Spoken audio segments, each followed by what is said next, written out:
Alright, so this is the tomato review for the Polish Pastel Tomato. Now, I grew one year, I grew this, it grew pretty good, and I did really well with it. I didn't do that good this year with any of my tomatoes because they all seem to have gotten sick. And unfortunately, when that happens, your tomatoes don't survive. But nonetheless, I do have a bunch on here I should be able to review, but I did want to kind of show you the plant before I take it down because the plant is basically dead.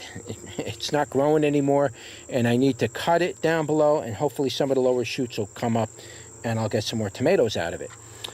So it's a regular leaf tomato, as you can see here, loaded with blight. And it's an indeterminate tomato, so it'll produce for you all year, providing it doesn't get sick. And what else about it? And it's generally, this tomato is known to be a hollow tomato. So it's kind of, in other words, when I say hollow tomato, it's a tomato that where the seeds stay very close to the center of the tomato and they don't attach to the rind. So it's a dry, hollow tomato. A lot of people use those kind of tomatoes for baking, for making paste out of it because they're dry. You don't have to take a lot of water out of them to make them, to make a good paste out of it. Whereas if you try to make tomato paste with regular tomatoes, you're going to be there a while, steaming off the moisture out of regular tomatoes. You could be there for hours, if not days even, depending on how much you're brewing. So these dry tomatoes are generally used for that reason. And now I don't know if this is a paste, Polish, does it say Polish paste or pastel? Polish pastel tomato, yeah, that's what it is. That's what I thought I said. And this is what it looks like. Now, it's not fully ripened and fully colored, but just to give you an idea, and you're probably, when we go to the bench, when you see the later part of the video, this is probably going to be a few days later because I am going to let these ripen up a little more until they're fully colored. And what it should look like is something like this. You're going to have an orange top on it. You're going to have this beautiful yellow marmalade color in the middle, and then a blushing on the bottom. So it's going to be like three colors. It's going to be pink, marmalade, and then pink again. And it's just a beautiful tomato. When you cut it open, it carries that color characteristic all the way through the tomato. Just an absolutely gorgeous tomato. The shapes can vary on these quite a bit. This year they kind of look like this, but a lot of times when I pick these and grew them in the past, I ought to take this one off of here too. When I picked them and grew them in the past, they kind of look like this. Kind of a big fat looking weird thing like that. I don't know what kind of shape you'd want to call it, a pear tomato or a fluted tomato. I'm not sure what they would call that.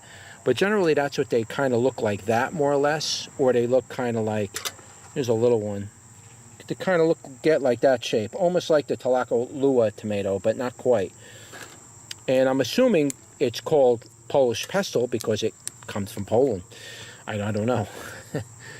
But here's another one with a weird shape on it. I'm going to let these ripen up, and then we'll do the review on them. I just wanted to give you a glimpse at what's left of my plant before I rip it down, and we'll go from there. See you at the table.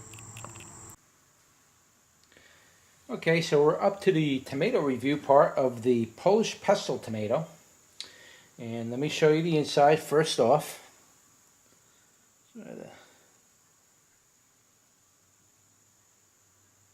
a nice view of that.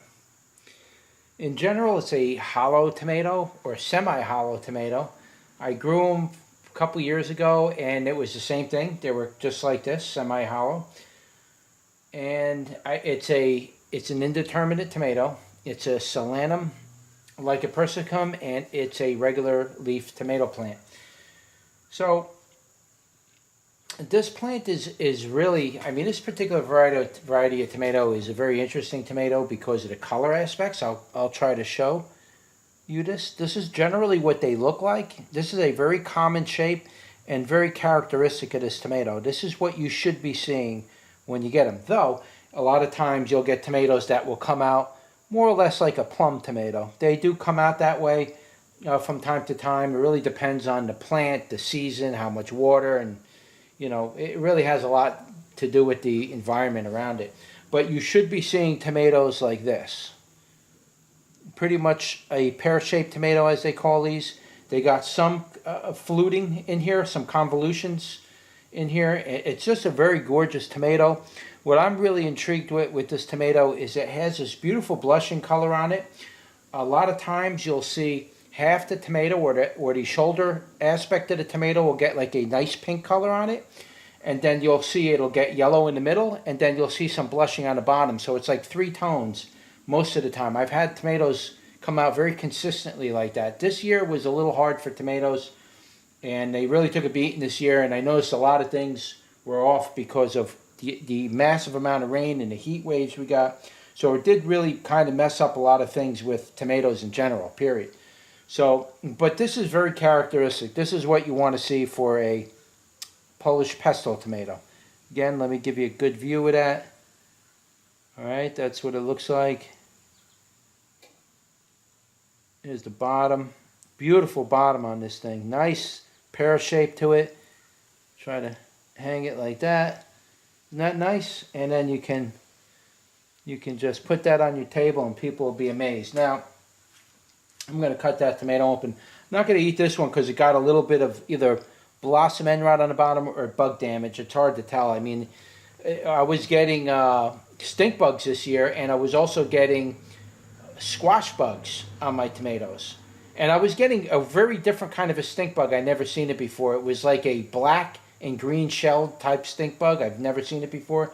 But what they're doing is they're poking their little stinger into the skin of the tomato, and it gets like a spot, and then that spot will end up getting like, you know, fungus and disease in it, and it rots it, and that's the end of it. As soon as they bite that thing, it's garbage. So I've been getting that, and I lost quite a few tomatoes. Now this is a pretty good producer. This tomato will give you, on average, one plant should give you 24 and above tomatoes. You should be expecting about 24 tomatoes off it, around this size, you know, give and take. You know, you should be seeing something like that. This is about what you would see. Maybe a little bigger. They do get a little bigger at times. They can be smaller like this. These were knocked off the plant because the wind blew the plants over, and a bunch of my tomatoes broke off the plants. This is one of them. Again, here's a little one, but you can see it has that nice pear shape to it, you know. You can see it has that nice shape. And so that's what you want to see generally with this tomato. But you will, again, you will see these types of shapes on these tomatoes. You know, you're going to get that, you're going to get this. It's kind of goes in between them both. So let's cut this one open and do a bricks test.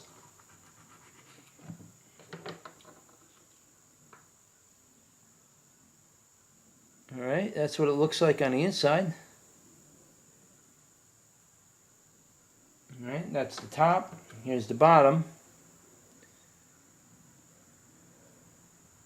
I'm assuming the tomato's from Poland. I didn't actually look it up online, but I'm assuming it's from the country of Poland. Now, you can see on the inside of here, got a nice wilding in there. It really comes out. You see some little dark streaks in there. And you can see it's like 4 to 5 chambers. It's got a nice pulp in the middle, but it's very hollow around the side of the tomato. So I don't know if it's going to be wet, dry, but that's something to be determined. And you could also see the pink blushing goes deep into the skin and the flesh of the tomato. You can see it up there. There's some fleshing. The skin really gets pigmented. It's a real gorgeous tomato. I would definitely grow this, but we're going to do a bricks test right now. And I'm just going to do a bricks on the flesh part of it rather than the seeds. Not really juicy at all, I can tell you that. It's very creamy type tomato. No juice coming out of it at all. I just smushed it. Absolutely no juice. It's dry as a bone. The only thing that's got the juice is the seeds. Very dry tomato.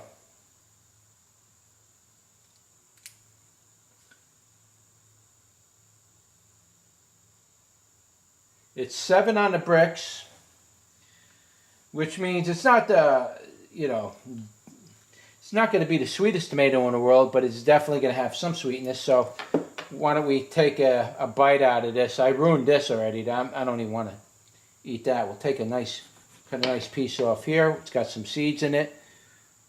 And going in. Right out the gate, the sweetness was like maybe 18 on the sweetness. It was just virtually almost no sweetness. Tardiness was probably 30. The texture of it was very creamy-like, sort of like a creamy substance. Wasn't chalky really, but just very creamy. And really no sweetness. It was very dry tomato this year. We'll cut one of these open too. I might have better luck with this.